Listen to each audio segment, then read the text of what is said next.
I'm still in bed. It is, I think, almost 12:30 in the afternoon, and I'm still basically dealing with yesterday. So I'm still in bed. Know how to verbalize how I'm feeling. Yesterday, yesterday. I think a lot of people are in denial coming into this new America that Biden and Vice President Kamala is trying to bring forth. For one, it's the first African-American vice president who's a female. Like, that's amazing.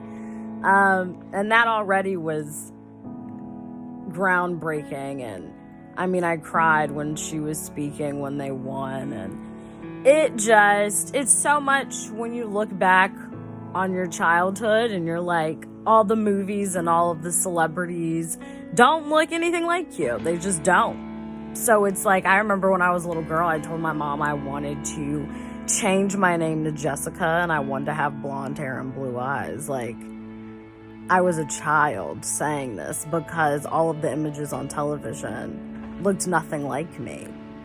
So why would I want to be an African-American girl with super dark hair, dark eyes, dark skin? You know what I mean? Like, why would I want that when all of the representation on television is a crap ton of, you know, Caucasian women with light hair and light eyes? You know what I'm saying? I mean, it's crazy.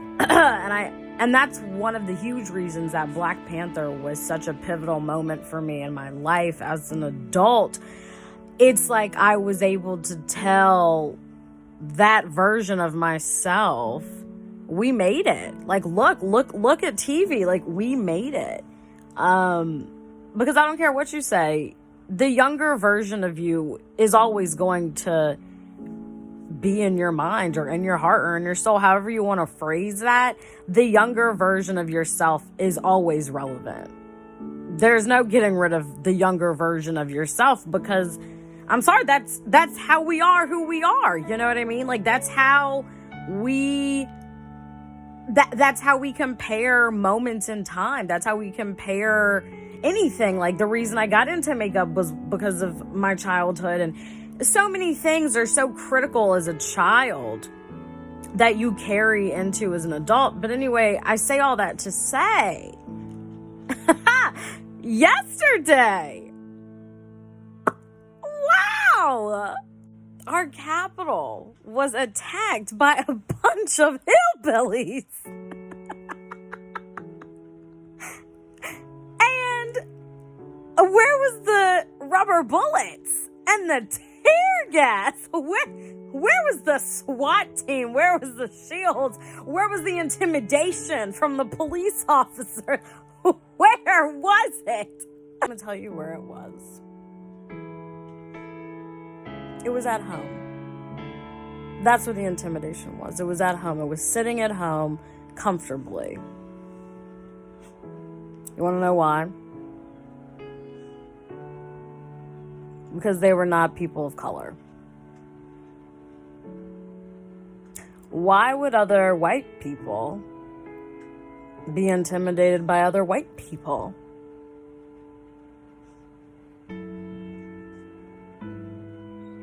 I'm going to just let that simmer just for a moment. They wouldn't be intimidated by one another.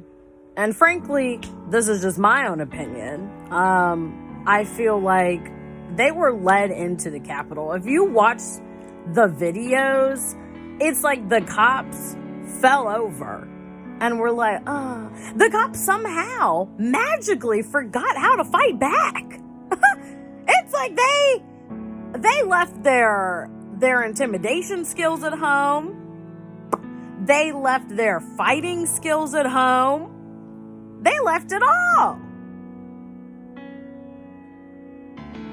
They left it all, y'all.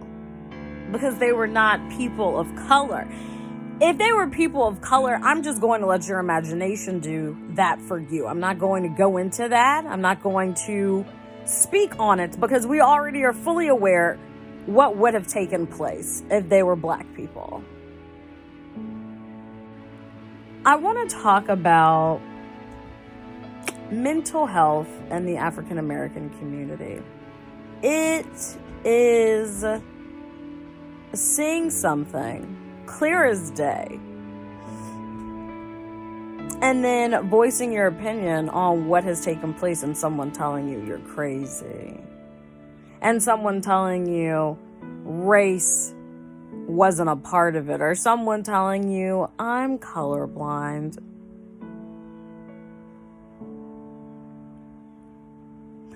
And obviously I do not mean like people who are actually colorblind. I'm talking about metaphorically when people say they are colorblind to the world. It is... there aren't words, actually.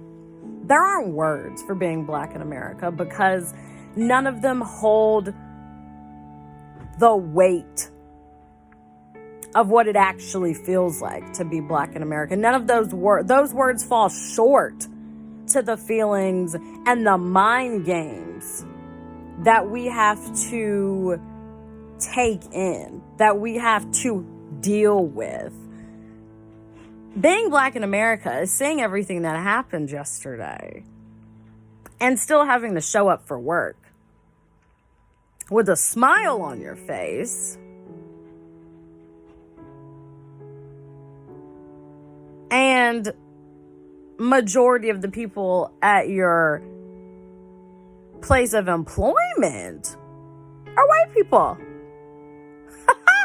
Imagine that. And having family members that are white and are very vocal about their political opinions and their political views, and how once again you are silenced because it's not a race thing. It's just, well, I mean, I love you for you, but the rest of y'all are just so reckless. Oh, I think I'd like you better if you were Puerto Rican, because I don't really like it too much that you're black. The constant reminder that the only reason some people are cool with you or tolerate you is because they have no choice. Or this is the best one. Or because they don't see you. They don't see the blackness. They see a fantasy of you. They tear apart your blackness and see what they want to see. And that, my dear friends, that alone will make anybody want to go crazy. That alone will make anybody need to call off a few days of work just to recenter themselves. That alone requires a bazillion trips to a therapist's office. But what happens when you don't have that option of going to a therapist? What happens when you are your own therapist? What happens when you have to literally put your feelings on the back burner and continue to smile in these so-called family members' faces and smile at your place of employment and smile and smile and smile and smile until you can't even feel yourself anymore. And when I say feel yourself, I mean you don't even know what part of yourself can feel anymore. Like, it's almost like you've put your feelings and emotions on the back burner for so long, you don't even know if they exist anymore. So you feel, or more like you manifest all of those back burner feelings, and they manifest into pain and frustration and rage, and it just festers and festers and festers. And obviously you're not dumb, and you're not going to go scream at all the white people in America or start a fight with all the white people in America. But I'm gonna tell you what you're gonna do. You're going to continue to sit there and fester and chip away at parts of yourself because you can't handle that feeling anymore. This is why mental health in the Black community is so critical, because if you chip away long enough, you will lose yourself and you won't know who you are. And if you don't know who you are, and you don't know if you have purpose or a reason of living anymore, fill in that blank for me. Just fill it in. What do you think is going to happen? What do you think that person is going to feel like? Or again, remember, they have the absence of feeling. So what happens when there is an absence of feeling and you have lost your way and lost your purpose and you don't feel like your existence matters anymore? What happens? I do not like the word, so I'm not going to say it. But we are all adults, so I'm pretty sure you have figured out what word I am referring to. And that is why mental health in the Black community is so important. It's mandatory. It's mandatory. And that is being Black in America. I want you to really remember to have these hard conversations with your family members and your friends. I really want you to be the voice when other people are silenced. I really want you to remember that it's not just about you. And I know that can be very hard. I'm, again, speaking from experience, I know that can be very hard to put your feelings aside and how you feel to check on someone else. But I really, really, really, really, really, really, really implore you to do so. All right, guys.